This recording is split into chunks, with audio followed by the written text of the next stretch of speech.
The EV that I'm currently driving was really high on the EVs I would really love to drive one day list. I only have this car for today, so let's get to it. Hello there monsters and men, ladies and people. I'm currently driving the Audi E-Tron GT and welcome to Recharging.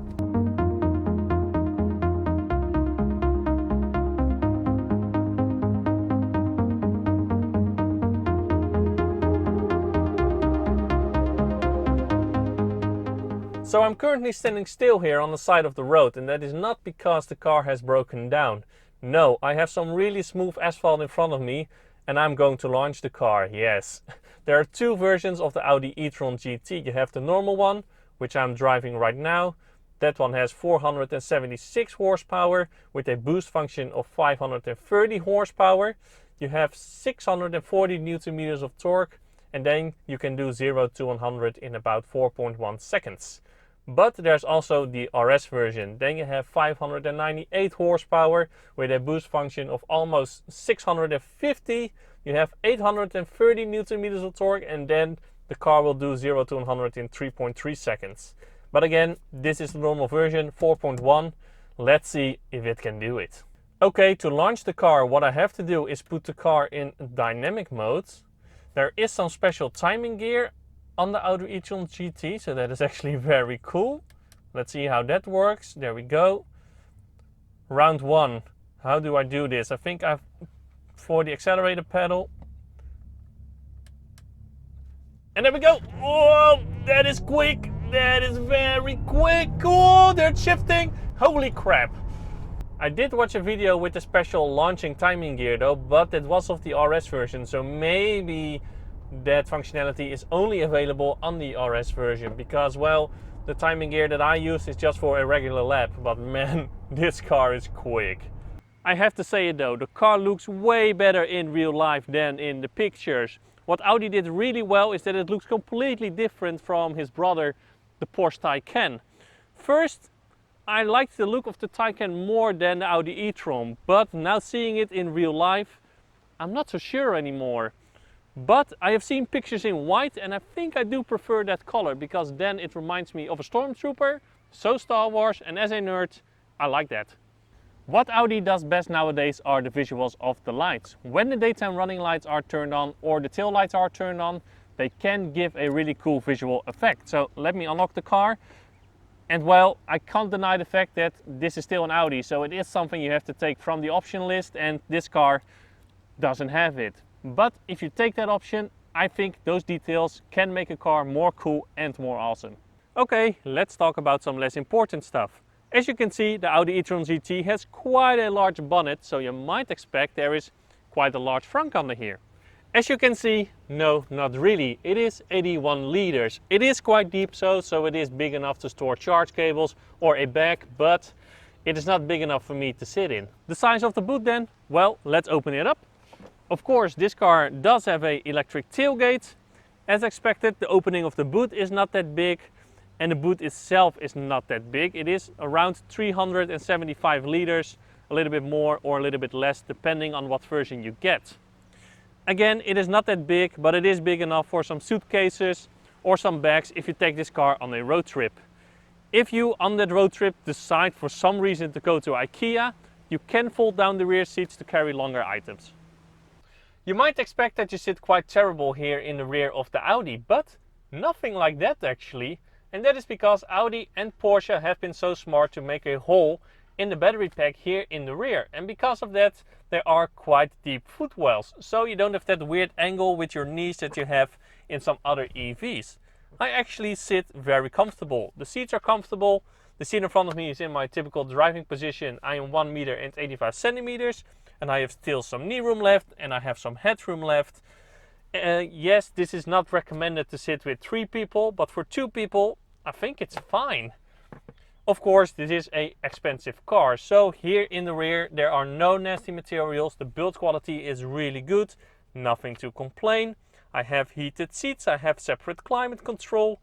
The only thing that is a little bit strange here is the armrest in the middle, because well, it has 2 cup holders in the middle of the armrest. So if I put my arm a little bit more to the middle, it gets swallowed by the cup holders. There may be no cheap things inside the car, but I have noticed two cheap things outside the car. And the first one is the charge port. I mean, in the Audi E-Tron SUV and in the Porsche Taycan, you get a very fancy motorized charge port. This car is at least as expensive and you get this very manual flap. I mean, come on Audi. In a car that costs more than 100,000 euros, I do expect a motorized charge port. What is nice though is, just like the Audi E-Tron SUV and the Porsche Taycan, you do have two charge ports. You have one on the right, which also has a fast charging connection, and you have one on the left, and that one only has a standard AC charging connection. But in that way, if you want to charge your car on AC, it doesn't matter how you park it. Another thing that I find a little bit cheap is the way that the sensors of the driving assistance features are hidden away. Or well, not so hidden away. I know this is me being picky, but I see this on more Audis and Volkswagens, and I think they can come up with a more elegant solution. Going back from the cheap things to the not so cheap things, this front interior. I mean, this is the most beautiful car interior that I have ever sat in until now. It is absolutely beautiful. No cheap materials are being found. The build quality is really good. The feel of the buttons is really good. Again, this is what Audi does really well. What I find funny to see though is that where a Volkswagen and a Skoda get one big screen where you control everything, probably because it is cheap to make, Audi sticks to a separate infotainment screen with a cluster for your climate control and a cluster with other shortcut buttons. And also in front of the driver there is of course a very nice digital display that works again really quick and really well. What can I say about the infotainment system? Well, it is the same system that is used in all Audis, which means it is pretty easy to use. It is just not always the fastest and the most responsive. Those feelings when you get into a car, you fasten your seatbelt, you start driving, and as soon as you start driving, the car tightens your seatbelt just a bit more. Those details makes me really happy. And that is what this Audi E-Tron GT does. It makes me happy. Such a good car. But anyway, GT Grand Tourer. Can you take this car onto a Grand Tour? Is it suitable for that? Well, the answer to that is yes. Yes, it is. The car has three different drive modes. You have efficiency, which to be honest, I didn't even try. You have comfort, and in comfort mode, the car is nice and comfortable. Even on rougher roads, it is very smooth. On the highway, when driving higher speeds, the car is really quiet. You can really cruise for hours in this car without getting tired. So you're grand touring and you come onto a twisty road. You put the car into dynamic. Instead of 476 horsepower, you get 530 horsepower. And also the suspension will stiffen a little bit. But even though the suspension gets stiffer, and well, you can notice that, it will never get uncomfortable. I mean, if you want the most sporty car, you shouldn't pick the Audi E-Tron GT. It is really a GT. But even in dynamic, you can take it through a high-speed corner. The car has plenty of grip and, well, plenty of power. And, well, the car weighs 2,300 kilos, but most of that weight is in the floor, in the battery pack. So because of that, it has a low center of gravity. It stays really flat. I mean, it's a really nice car to drive in. But if you take this car on a Grand Tour, then you drive longer distances. So, what is the range of this car? Well, this car has a 93 kilowatt-hour battery pack and around 85 kilowatt-hours of that is usable.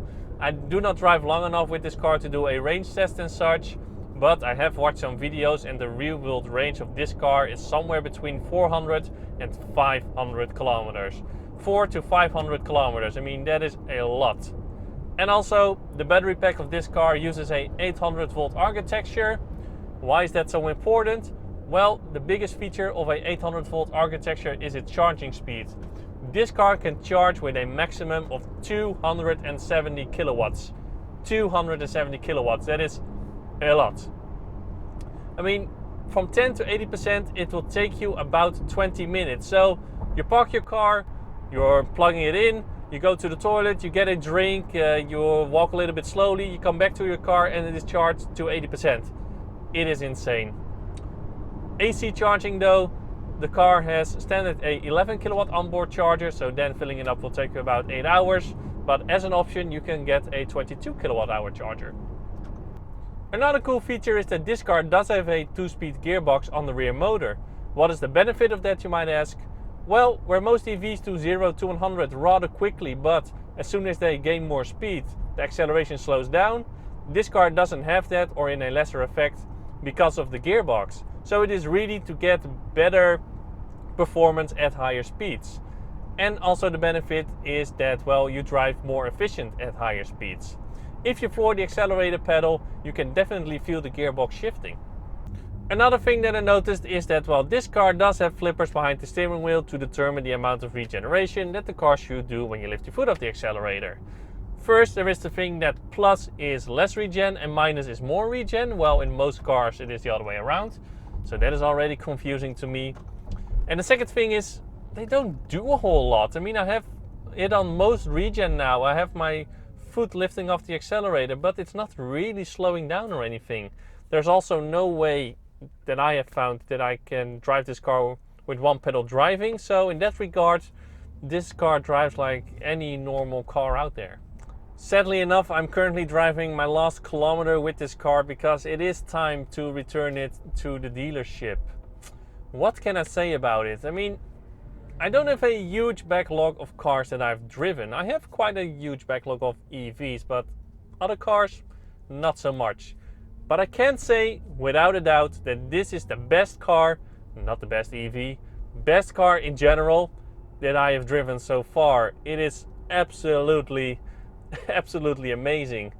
And I cannot imagine that if you're in the market for, well, this car or this type of car, that you will be disappointed buying it. I mean, it is fast, the build quality is amazing, it's a very good cruiser, it drives great in general. I mean, it's just really awesome.